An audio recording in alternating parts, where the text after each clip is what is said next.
English version, Mathematics Class 5, Chapter 2, Number 11. Three siblings named Arifin, Sultan and Shikha, among with their father, went to a fair, had a cursor ride.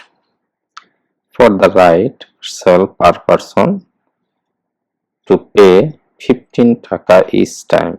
Arifin had 5 times, Sultan has 7 times and Shikha 1 time. Father gave 500 taka to the counter. How much will be returned? The total ride, how much ride they receive? 5, 7 and 1 equal to 13 rides. And per ride costing equal to 15. Then 13 into 15 to 195 taka.